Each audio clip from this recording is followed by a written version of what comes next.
જલ્દી તમારે તમારી લાઈફને ઇઝી બનાવવી છે, રાઈટ? તમે લો ઓફ એટ્રેક્શન ફોલો કરી રહ્યા છો, મેનિફેસ્ટેશન ટેકનિક્સ બી કરી રહ્યા છો, પણ આજે હું તમને જે વસ્તુ કહેવા જઈ રહી છું એમાં તમારે કોઈ ટેકનિક ફોલો નથી કરવાની.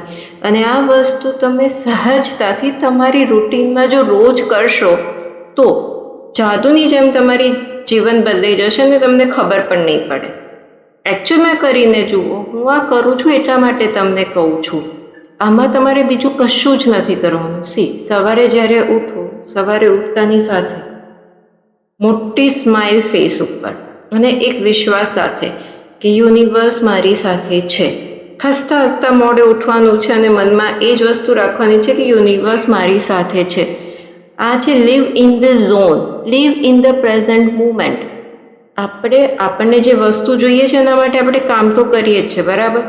તો એ કામ આપણે હસતા હસતા અને એક સિક્યોરિટી સાથે, એક વિશ્વાસ સાથે કે મને જે વસ્તુ જોઈએ છે મળવાની જ છે, યુનિવર્સ એના યોગ્ય ટાઈમે મને વસ્તુ આપવાની છે.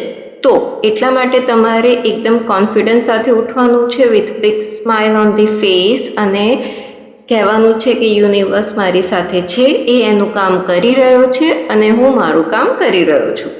તો આ વસ્તુ તમે તમારા માઇન્ડમાં રાખશો તો તમારી વસ્તુઓ, સ્થિતિ તમારા પ્રમાણે બદલતી જશે. નો ડાઉટ ટાઈમ આપણને નથી ખબર, ટાઈમ ભગવાનને જ ખબર છે, યુનિવર્સને જ ખબર છે. યુનિવર્સના ટાઈમિંગ આપણને નથી ખબર હોતી. ક્યારેક આપણને થાય છે કે આ ડીલે થઈ રહ્યું છે, પણ એકચ્યુઅલમાં ડીલે નથી હોતું. એ એક પ્રોસેસ ચાલુ જ હોય છે. ધ મોમેન્ટ તમે કોઈ એક વિચાર મૂક્યો કે મને આ વસ્તુ જોઈએ છે અને તમે એના ઉપર કામ શરૂ કરી દીધું, તો એ વસ્તુ તમારી પાસે આવવાની શરૂઆત થઈ ગઈ છે. પણ એ પ્રોસેસમાં કેટલો ટાઈમ જશે એ આપણને નથી ખબર, કારણ કે એનો પરફેક્ટ ટાઈમ યુનિવર્સને ખબર છે કે આ વસ્તુ આ ટાઈમે આની પાસે હોવી જોઈએ. વચ્ચેના ફેઝીસમાં આપણને ઇનસિક્યોરિટી ફીલ થતી હોય છે, પણ એ વસ્તુ આપણા સારા માટે જ હોય છે. એ એક આપણે સર્ટેનિટી રાખવાની જરૂર છે. અને એ સર્ટેનિટી તમને ક્યારે આવશે? જ્યારે તમે એક વિશ્વાસ પોતાનામાં રાખશો કે હું આ ધરતી પર આવ્યો છું કે આવી છું એ ભગવાનની મરજીથી છે, રાઈટ? તો આપણે ભગવાનના સ્પેશિયલ ચાઇલ્ડ છે. આપણે આપણી મરજીથી આ જન્મ નથી લીધો, રાઈટ? ભગવાને અગર આપણને અહીંયા મોકલ્યા છે તો એમણે એમના પૂરા આશીષ સાથે જ મોકલ્યા છે આપણને. તો એમના આશીર્વાદ આપણી સાથે છે અને ક્યારે આપણા મા બાપ ઈચ્છે કે આપણે દુઃખી થઈએ? સેમ વે ભગવાને એમની મરજીથી આપણને મૂક્યા છે, તો હી નેવર વોન્ટ્સ કે આપણે દુઃખી રહીએ. વચ્ચેના જે પણ ફેઝીસ આવતા હોય છે દુઃખના, એ બધા આપણા જ થોટ પ્રોસેસ, બિલીફ સિસ્ટમના લીધે હોય છે. અમુક વસ્તુઓ હોય છે જે આપણા હાથમાં નથી હોતી, પણ એ વસ્તુ બી આપણે કેવી રીતે હેન્ડલ કરીએ છીએ એના ઉપર આપણું આગળનું ભવિષ્ય નિર્ભર હોય છે. તો એટલા માટે જ હંમેશા in each and every situation, if you live in the zone, live in the present moment, કે હું ભગવાનનો સ્પેશિયલ ચાઇલ્ડ છું અને યુનિવર્સ મારા માટે કામ કરી રહ્યું છે અને મારી સાથે બધું જ સારું થઈ રહ્યું છે. અગર આ બિલીફ તમારામાં સેટ છે તો તમારી સાથે બધું જ સારું રહેવાનું છે. અને હંમેશા લાઈક એક પોસ્ચર રાખો, ટટ્ટા, સ્પાઇન સ્ટ્રેટ, શોલ્ડર સ્ટ્રેટ, મોઢા પર સ્માઇલ. જે બી કામ કરો કોન્ફિડન્સ સાથે કરો અને મનમાં એ રાખો કે ભગવાનનો સ્પેશિયલ ચાઇલ્ડ છું અને ભગવાન મારી સાથે બધું સારું કરી રહ્યું છે. આપણે આપણા પેરેન્ટ્સના ફેવરેટ્સ હોઈએ છીએ, રાઈટ?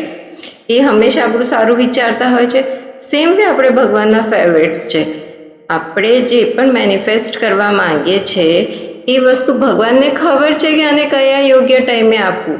અગર 3 વર્ષનો બાળક બાઇસિકલ ચલાવવાની જીદ કરે તો એના પેરેન્ટ્સ એને નહીં આપે, બિકોઝ ખબર છે કે અત્યારે ટ્રાઇસિકલ ચલાવવાને જ યોગ્ય છે. અગર બાઇસિકલ આપીશું તો એ પડી જશે.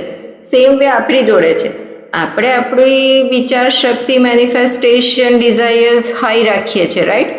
પણ ભગવાનને ખબર છે કે આને આ વસ્તુ કયા ટાઈમે, યોગ્ય ટાઈમે આપવી જરૂરી છે.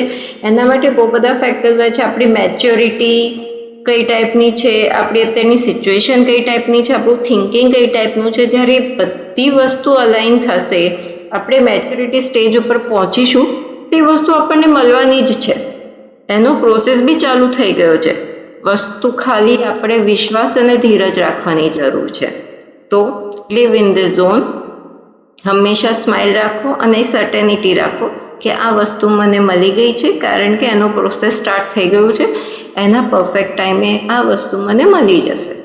આ વસ્તુ કરીને જુઓ ને આપના કમેન્ટ્સ મને કમેન્ટ સેક્શનમાં જરૂરથી જણાવશો. હંમેશા પોતાના અને બીજાના માટે સારું વિચારો, કારણ કે આપણે જે દુનિયાને આપીએ છીએ તે અનેક ગણું થઈને આપણી પાસે આવે છે. આશા રાખું છું આ વિડીયોથી આપને પ્રેરણા મળી હશે. વિડીયો પસંદ આવ્યો હોય તો વિડીયોને લાઇક કરજો અને ચેનલને સબસ્ક્રાઈબ કરજો. આપનો કિંમતી સમય આપવા બદલ અને મને સાંભળવા બદલ આપનો ખૂબ ખૂબ આભાર. ફરી મળીશું નેક્સ્ટ વિડીયોમાં.